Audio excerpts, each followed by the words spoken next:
Hi, welcome to another edition of This Issue. Actually, we are now in our 6th year of broadcasting, and I thank the folks at Harpswell Community TV for helping us put this show out as regularly as we do. My guest this time is Amy Dowley. She's the main organizer for the Take Back the Tap campaign, which is a project of Food and Water Watch. Amy, welcome to the show. Oh, thank you for having me. Glad to have you here. Tell us about your organization. Food and Water Watch is a consumer rights nonprofit, and we're based out of DC. We focus on food safety and clean water and challenge the corporate control of our food and water resources. We work to lobby and research and do public and policy maker education, and we try to provide consumers the tools to empower them to take action.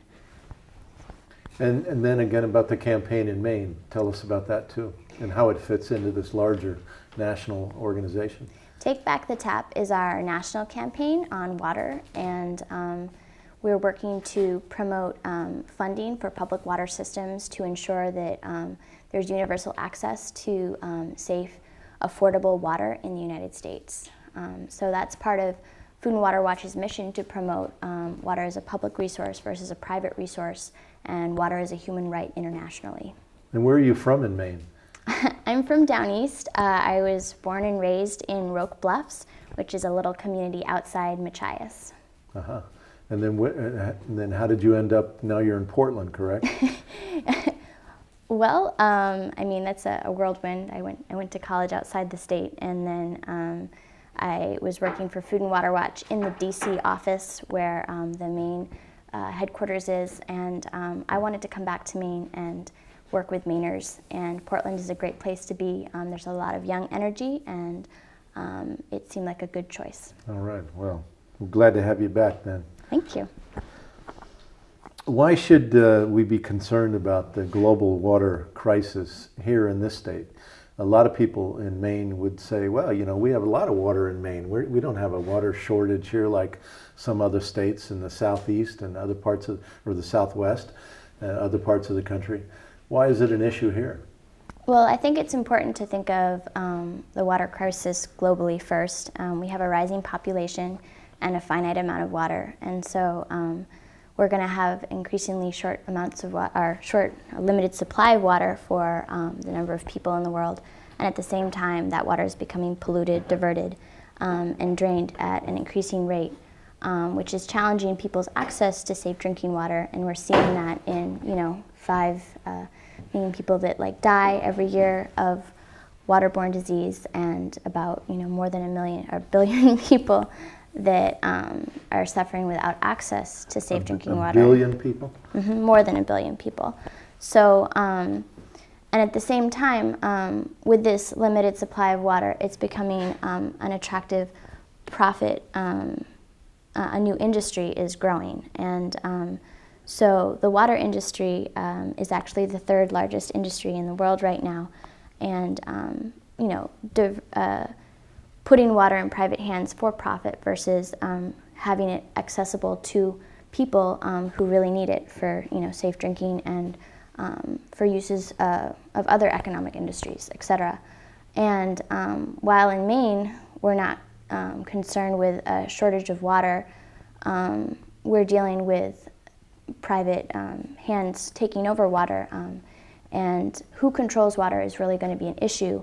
Not just now, but 50 years down the road, when climate change and competing industries are going to be needing that water, and who is stewarding that water is going to be a big question. What made you personally become interested in this water issue? Well, I guess I initially, living on a homestead in Maine, environmental issues have always been something that I care about and see the importance of people being stewards of our natural resources. But I really became aware of the global water issue when I went to Vietnam and Cambodia for an international exchange during my junior year of college.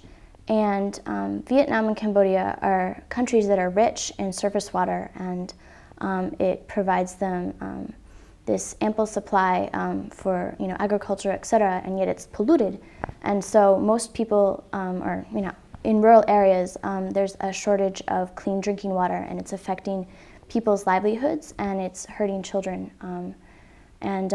So when I did a project in the Tonlé Biosphere, which is a beautiful wetland recognized internationally for its biodiversity, and yet the people that were living in the village that I was studying in were surrounded by water that was unfit to drink because of sewage and runoff and et cetera. And I realized that this was something that was becoming a global problem, and so it really triggered a response. And so what did you do then when you came back? Well, I actually got an internship with Food and Water Watch that summer that I came back, and I realized that here was an organization that was dedicated to advocating for water as a human right and focusing here, in the United States on how we can address that and ensure that our society sees water as a priority for democracy and for the people of this nation. And how many years ago was it that you started that internship? That was in 2007. So then I went on to do a campaign at Vassar over the year, working. It was the 35th anniversary of the Clean Water Act, so it was a great time to mobilize around funding for clean water infrastructure, especially in the Hudson Valley, where sort of the campaign to advocate for it started back in the 70s. And then continuing from there, I saw, the need to continue this work, and I hope to be working on water and sanitation in the Peace Corps coming up this year. Oh, really? Oh, great. Where are you going to go for that? Do you know? Dominican Republic. Oh, all right. Yeah. Well, that's great. That's a great story. How do you see these water campaigns that you're working on connecting to this larger economic crisis in America? Do you see any connection there? For sure. Water is an intricate part of our economy, and it's something that people need domestically, but also for industry like agriculture, et cetera. And water is a natural resource that uses an asset, and it supports these other parts of the economy. So we need to be really conscious of how we use our water and how we steward our water, especially in terms of long-term economic growth. So Food and Water Watch's campaign promoting funding for public water systems is a really great way to stimulate our economy and think about the future. Funding public water systems is going to create green jobs, and it's a way to ensure that our cities and also our rural areas are prepared to handle growth in other industries and also support growing numbers of families in the United States. Now, this idea of fixing up the local water systems in our state and across the country is very important, because at this time some local communities are, because of the cost, I guess, of keeping them updated, keeping the water infrastructure in good shape, are turning them over to private systems. Can you talk about that, particularly as it relates to Maine? Is this at all happening in Maine? Are there communities that are even thinking about turning it over to private systems? And then what are the consequences? What are the issues that arise when that does happen? Mm-hmm. I'm not as familiar with systems being turned over to private entities in Maine specifically. Certainly some utilities that are providing water service in Maine are private. Aqua Maine is one of the companies that's providing a number of municipalities with water service. Across the United States, Food and Water Watch has done analyses comparing private utilities to public utilities to see how is this affecting ratepayers and how is this affecting communities. And what we've seen is that across the board, private utilities are not more efficient than public utilities and are also diverting resources away from communities to support the shareholders that are providing for that company.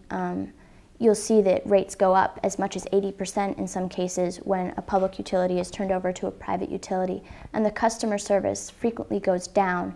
So not only have you lost the democratic management of your water supply, and sort of the who controls question is turned over to private hands, but you see concretely that money is coming out of your paycheck at a higher rate. And when you answer the phone, it's not someone down the road. It might be someone across in a different country. So it's a difference. Even foreign countries are buying up water systems in the United States. Is that what you're saying? For sure. And I guess there is one case that I'd like to mention.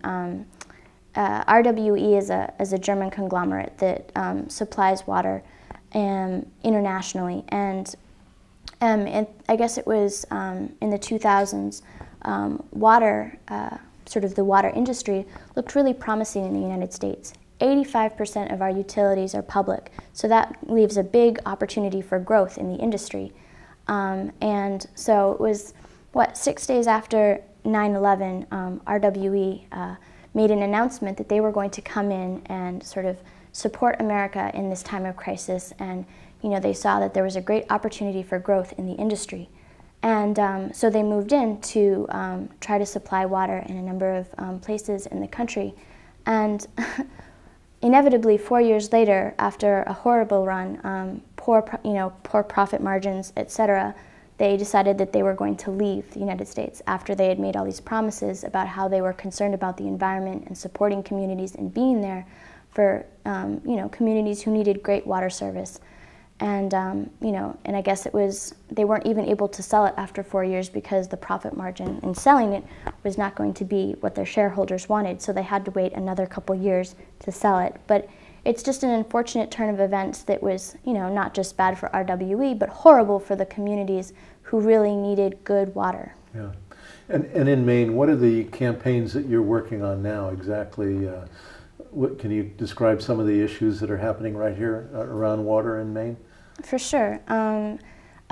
Personally, I'm working with a lot of colleges and restaurants, and working in Portland on the issue of informing consumers about the importance of keeping water in public hands and the importance of supporting public water systems that are environmentally sound, and also providing equitable water service to people.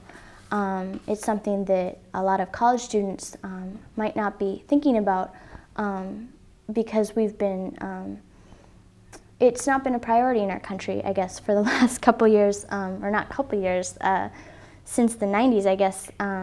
We haven't thought about water as something to be concerned about. We turn on the tap and we have great water. So it hasn't seemed like a crisis situation. So there's a lot of consumer awareness to raise in that respect. But also, in Maine, we're dealing with communities who are having their groundwater bought out by Nestle Poland Springs. Poland Springs is a brand of Nestle Waters North America, which is a Swiss-owned international corporation. And it's something that is of grave concern because it's turning over a lot of what was once a public resource for the community to private hands, and that will raise questions about competing industries in the future who might need to use that water, and also just the community's concerns with how are they going to have the capacity to steward that water, and who's going to have the responsibility for that in the future.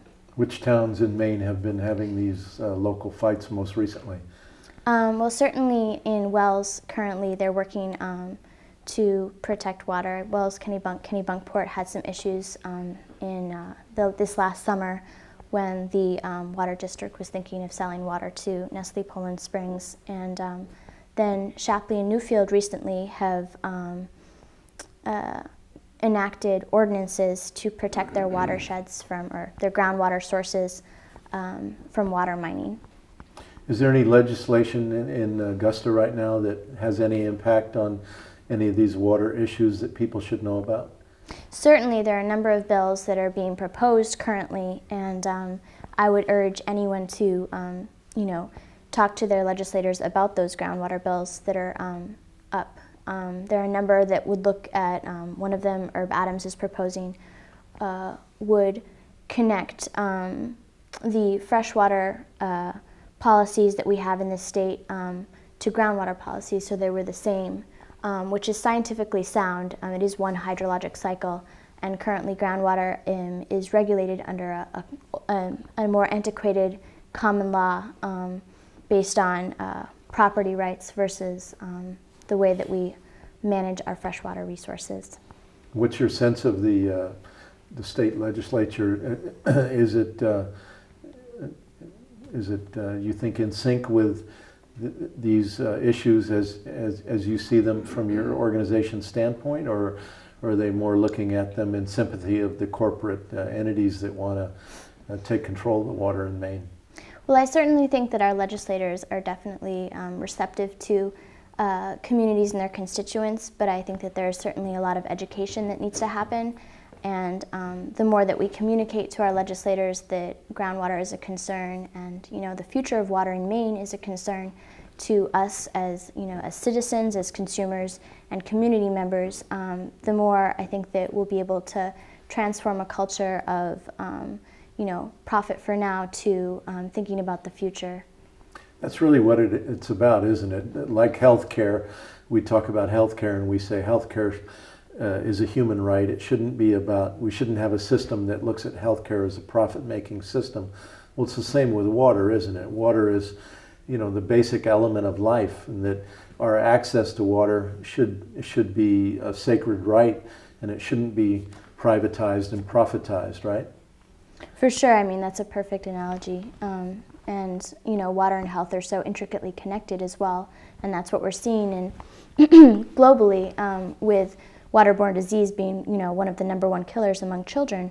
It's just something that we can't, handle as a global society.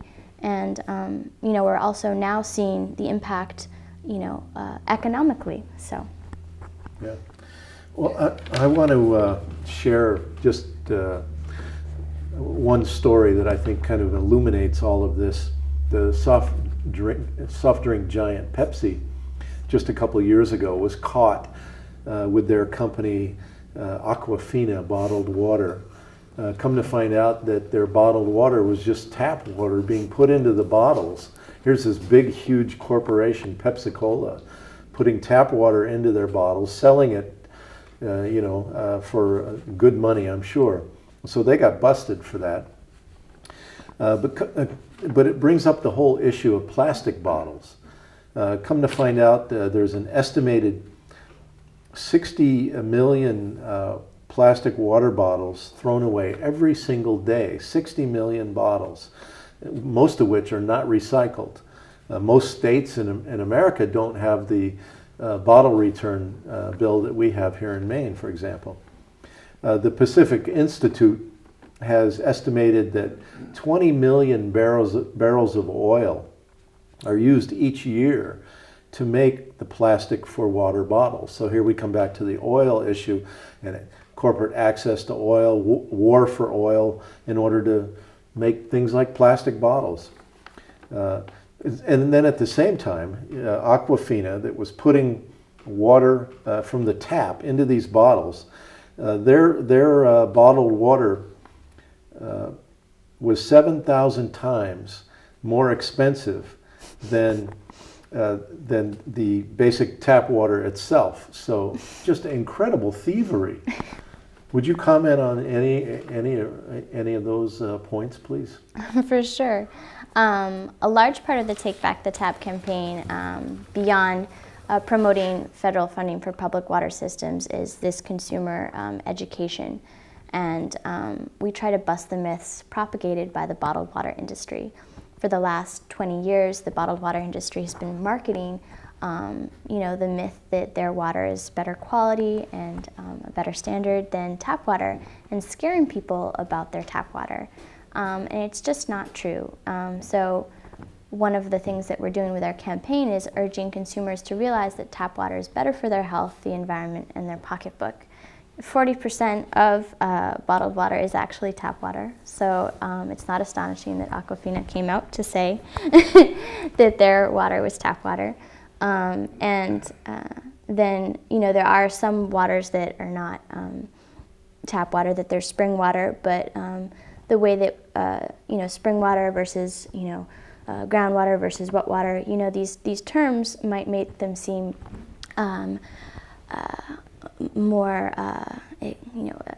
elitist or etc. But Pure. it's, you know, whatever, it's not necessarily the source of water, but it's actually, you know, what's in the water, you know, that people should be concerned about. And we found that, you know, the EPA has much more stringent regulations of our tap water than, you know, for bottled water. Bottled water is regulated by the Food and Drug Administration, and the Food and Drug Administration has less than one full-time employee to regulate bottled water, and that's only the bottled water that goes across state boundaries. And so that, you know, leaves out 60 to 70% that's sold within state boundaries. Mm-hmm. So there's, you know, it's not as healthy, and yes, there's a lot of packaging that goes into bottled water. One of our concerns, you know, not just with bottled water that is using tap water, but per se Nestle Poland Springs that does use water that comes out of the ground. They're pumping hundreds of thousands of gallons from a community, taking it from that community's reservoir, packaging it in plastic, transporting it across the world or whatnot, and selling it back to consumers for more than the price of gas. And those costs are being thrown at society at large in landfills, you know, in the draining of aquifers, etc. And it's something that we want people to be cognizant of when they make a decision about what water they choose to drink. So instead, your organization is suggesting that people get things like this container, fill it with tap water, and that way we don't have to create so many plastic bottles. We don't have landfill problems with them. We don't have this plastic sitting around the environment for thousands of years to come. Well, certainly, we would encourage folks to use reusable containers. There's another myth, I guess, that the bottled water propagates is that it's convenient, and tap water is certainly convenient. You know, you just turn on the tap, and we do have water fountains, you know, that are around, you know, our country and available, and so it's important to realize that we can go back to methods that we used to use before bottled water was such a trendy, you know, vanity item. And so we encourage people to use stainless steel reusable water bottles, largely because there also isn't the health risk of chemicals that might be in the plastic. We found that BPA is one of the chemicals, bisphenol, I can't say the word, but it's a cancer-causing agent in plastic that can affect, you know, especially in young children, whatnot. So stainless steel, especially clean canteens that don't have like an internal lining or whatnot, don't have any of those health concerns. So what can the public, the people that are listening to the show, what can they do to help your organization and your work in the end? Well, I mean, I kind of think of it as steps to take back the tap. And that would start with just making the conscious choice to drink tap and filtered tap water over bottled water. It's a way that you can support your public water system and continue to reinforce the importance of water that's available for everybody, no matter you know, your economic status. And then additionally, you know, getting a reusable bottle. It doesn't necessarily have to be something that you buy. You could use a glass container from, you know, juice or whatnot. But then, you know, looking beyond your personal life and maybe asking your favorite restaurant to serve tap water versus serving bottled water. It's a great way to communicate the message to a lot of consumers and show it as a feasible business model. It's something where we're going to local foods. Why not connect that to local water? We also would encourage folks to consider bottle-free events. It's easy to have a meeting with a pitcher of water rather than having everyone get bottled water. One of the things that astounds me is that in the state of Maine, you know, $80,000 of, you know, public money is spent on bottled water. That seems absurd. You know, we don't have $80,000 to spend on vanity water at any time, especially not in an economic crisis.